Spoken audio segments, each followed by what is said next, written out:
Empowering women and taking care of children and vulnerable groups is one of the People's Progressive Party Civic Administration's commitment.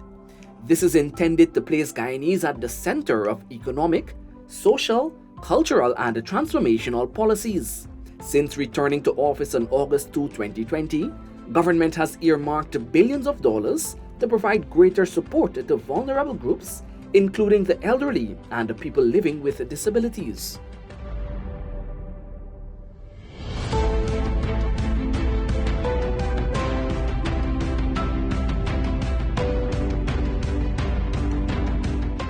Government has committed to increasing pension to $40,000 per month within its first 5 years. Pension has increased incrementally over the past 2 years. This year, some 65,000 senior citizens benefited from an increase in pension from $25,000 to $28,000 monthly. This represents a $2.3 billion investment. In August 2021, government allocated some $2.6 billion to increase old age pension from $20,500 to $25,000 monthly. I just want to thank the pensioners for being very patient with us as we roll this out in a very ambitious way. There will always be a few teething problems, and we are trying our best to deal with those as they come up. Myself and the team at the Ministry of Human Services will be visiting all the locations today and every day to ensure things run smoothly. But by and large, the government of Guyana, the president, and the Ministry of Human Services, very, very pleased to be able to add an extra so that people have an extra in time for the last month of the year, $25,000.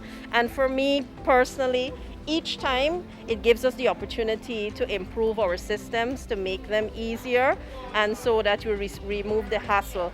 Coupled with the increase is the $28,000 one-off cash grant, which will see some 65,000 pensioners benefiting from an additional $1.8 billion in disposable income. The one-off grant is an integral part of the PPPC administration's mandate to create and improve the quality of life for senior citizens. Added to this increase is a hassle-free upliftment process. This allows the senior citizens the opportunity to uplift their yearly pension books every 6 months. Pension payments can now be made at a large number of alternate venues.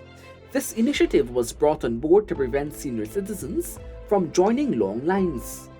They also have the option of having their money deposited into their bank accounts. Government has also made significant strides to take home delivery services to pensioners in hinterland communities. Additionally, the administration subsidized the water and electricity, removed the value-added tax on essential food items and basic services to further support our seniors.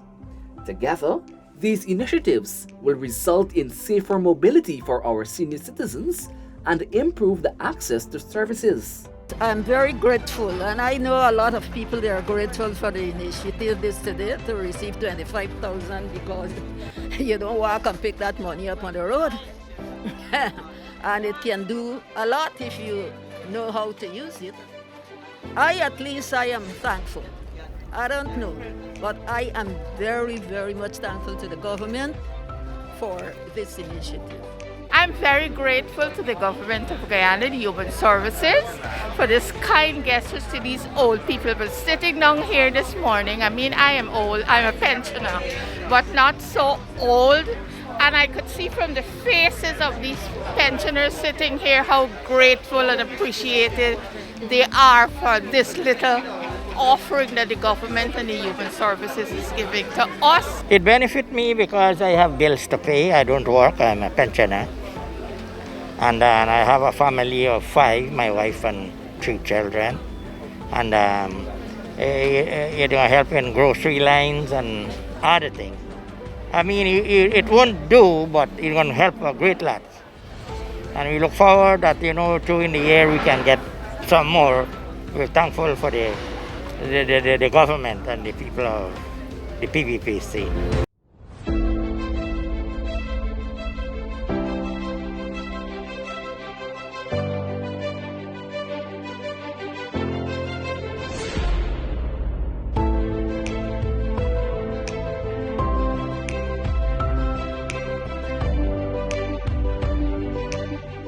Vulnerable Guyanese are also a priority of the PPPC administration.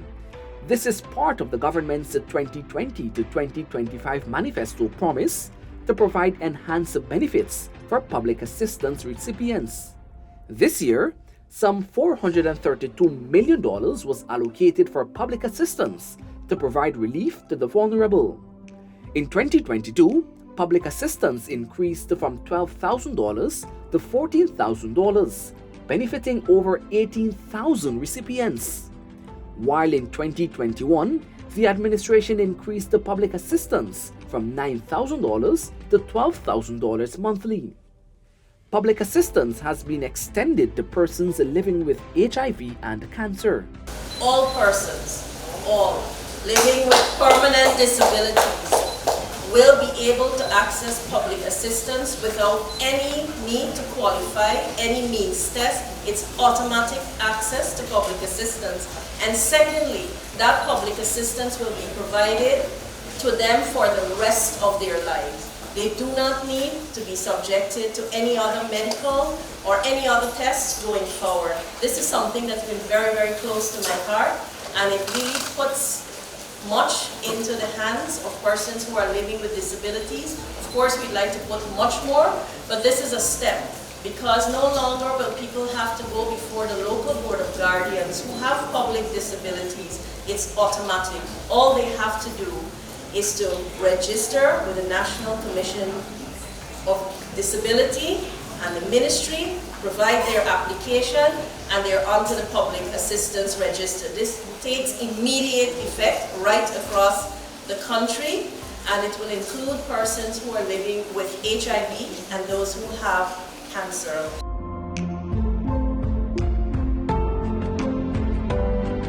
Well, thoughts like, because I really don't get financially, I can't work there, right? And financially, really don't get that support full. So it helps a lot to get me keep running. It's a good initiative. It's an initiative that will help persons with disabilities and not only persons with disabilities, but less advantaged persons, disadvantaged persons, elderly persons who are not so financially viable. So it's a very good initiative of the government, and it will help in the long run. It will relieve a lot of stress, a lot of financial burdens on the privileged persons as well. The PPPC administration has once again demonstrated its interest in the well-being of persons living with disabilities by training over 150 persons thus far, with the goal of training some 650 persons living with disabilities.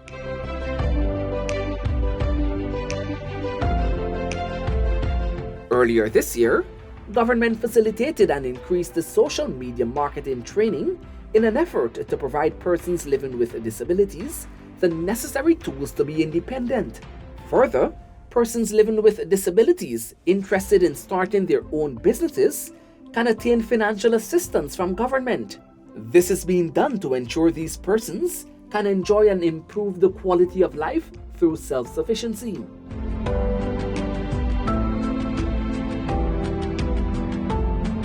Women and girls are placed at the center stage of development as Guyana undergoes unprecedented growth through the Women Investment and Innovation Network program, WIN.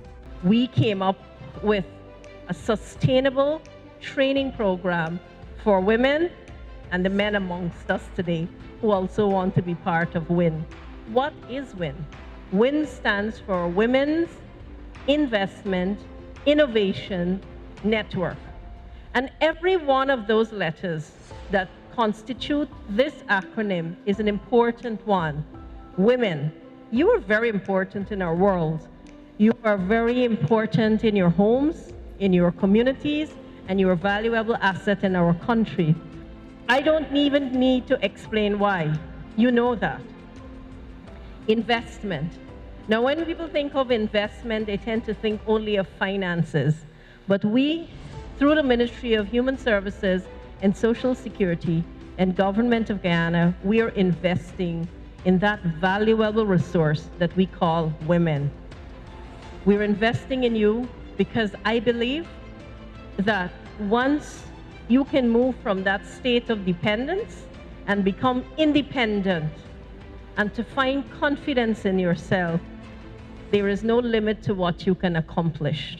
I wanted to ensure that you had the opportunity to benefit from subject areas, courses that can, one, equip you with the skills to start your own business, two, have the kind of skills where you can become employed, and three, even if you only took this course to self-develop, it will be an important asset to whatever else you choose to do in life.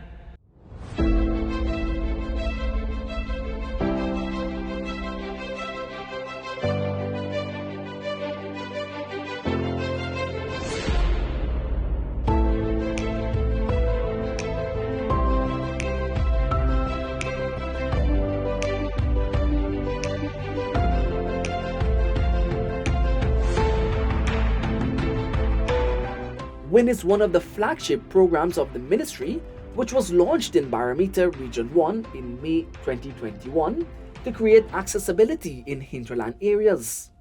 Since its launch, over 5,000 women have been trained in multiple disciplines specific to the needs of their respective geographic areas.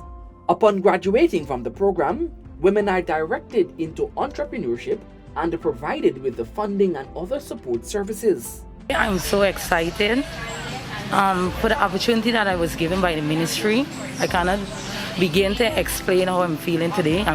I feel very blessed. I want to say thanks to the minister, the ministry, the government of Guyana for this great initiative. For women, it has been a very empowering program. Also, it has been a program that will help to develop and mold women because they're not always experienced and they're not always opportunity for women. But I want to say once again, thanks to them. I'm very happy to be a part of it today. I say that for a long time I was looking for a program like this to be a part of it. And I'm just so happy that I signed up and I was a part of it. I got to meet very amazing women. I meet new friends. The experience of the program was very enjoyable.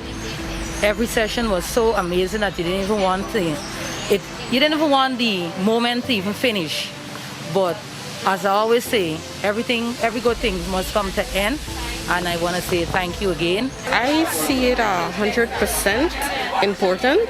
And to me, in my own words and so on, it's important to me. Well, for example, I already have my own business. And doing that course just give me like a few steps forward and push me more up, show me what I need to do and what not to do, show me how to handle and run my own business and so on. As a child growing, caring was one of my utmost passion I had. So when I got the opportunity to did care for the elderly free of cost, I took advantage of it because it helps me to understand how the elderly functions, how they work, and how they think, behavioral pattern. And I think that the level of training was good.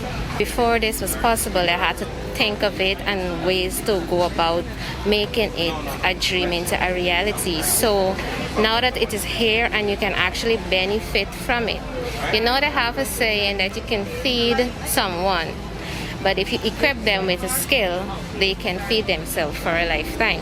So I think this here is like that platform. Government did not stop at training.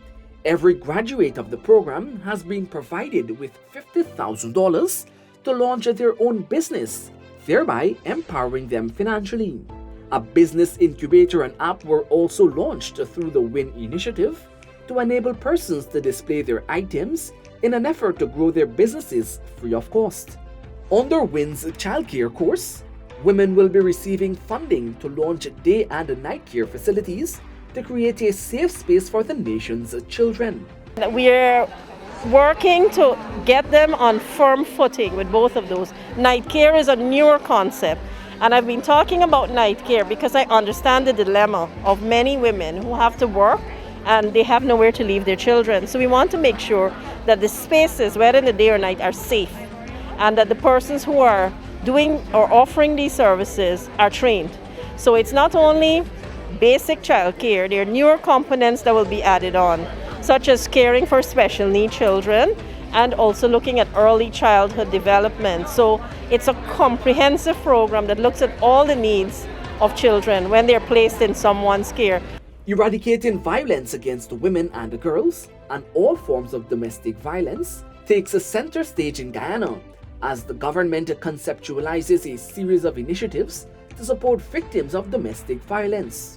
This has seen the launch of the 914 24 hours toll-free hotline for persons experiencing domestic abuse. The 24-hour helpline was created to propel Guyana into reporting mode and enable persons to report acts of abuse in confidentiality. Under the program, persons are linked to a survivor advocate to provide victims with the support and help needed to overcome their experiences.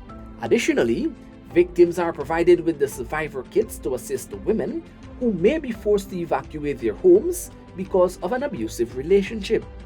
The care packages contain basic necessities including toiletries, towels, masks, and food items, among other things. To further assist the persons, temporary housing is available through shelters and halfway homes until they are able to provide housing and basic living essentials independently. In 2022, the ministry commemorated 16 days of activism quite differently by spreading awareness on the effects of domestic violence and how government is working to eradicate all forms of violence. It was celebrated under the theme, Unite, let us engage to eradicate violence against the women and girls. This saw the launch of the Orange Avenue, which is permanent and aims to create a safe space for citizens. A pop-up shop and a Defend Her program, which saw women being trained in self-defense techniques, were also hosted. Additionally, the ministry hosted a domestic violence session with 100 men from the joint services to address the need for male presence in the home and other meaningful skills to conduct their jobs effectively. We Lift was also extended to Linden, where women were once again empowered and provided the opportunity to display their small businesses free of cost. The minister hosted a number of other events across the region geared at spreading awareness on the ministry's services. The PPPC government, as part of its manifesto promise and overall policy, said it will continue to empower women and take care of children and the vulnerable groups.